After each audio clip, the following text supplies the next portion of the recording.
नापाक औरत। एक औरत हर सुबह खिड़की से अपनी पड़ोसन को देखा करती। अल्लाह की पनाह है, देखिए जरा कैसे गंदे कपड़े फैला रही है।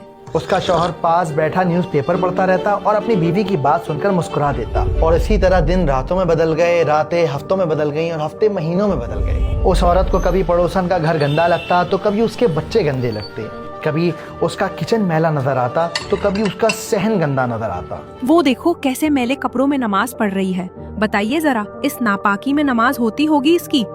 दिखने में तो पढ़ी लिखी लगती है। ये सामने वाली पड़ोसी अपनी पड़ोसन के अंदर 100 कमियां निकालती रहती, लेकिन एक दिन वो हैरान रह गई। अरे इधर आइए। अरे क्या है? अरे आइए तो।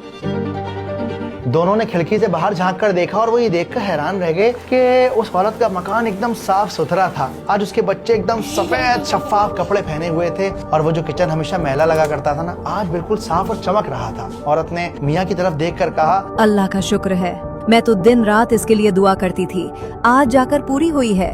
उसका शौहर मुस्कुराया और मुस्कुराकर बोला कि आज मेरी आंख जल्दी खुल गई थी तो मैंने सोचा अपने घर की खिड़की साफ कर लूं। क्या?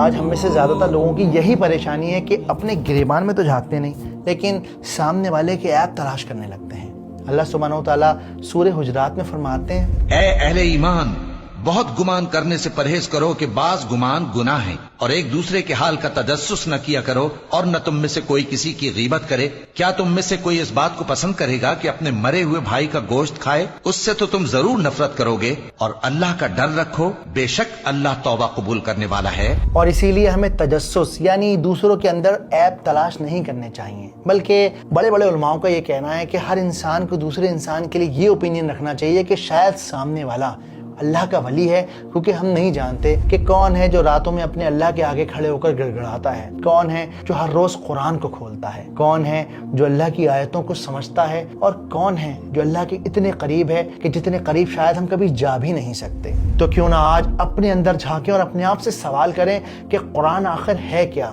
ऐसी क्या वजह है कि मैंने ज़िंदगी के इतने साल गुजार दिए लेकिन कभी ये ख्याल ना गुजरा कि अपने अल्लाह को जानूं, उसकी किताब को समझूं। क्या है कुरान के 6 मकसद और किस तरह कुरान हमें अल्लाह की तरफ बुलाता है? अगर आप ये सब नहीं जानते और अल्लाह सुब्हानहू तआला की किताब को दिलकश अंदाज से जानने के ख्वाहिशमंद हैं तो रियली मकतूब के चैनल पर जाकर आप कुरान पर बनी वीडियोस को देख सकते हैं। याद रखिए, कुरान को समझना मौलवी मौलानाओं का ही काम नहीं।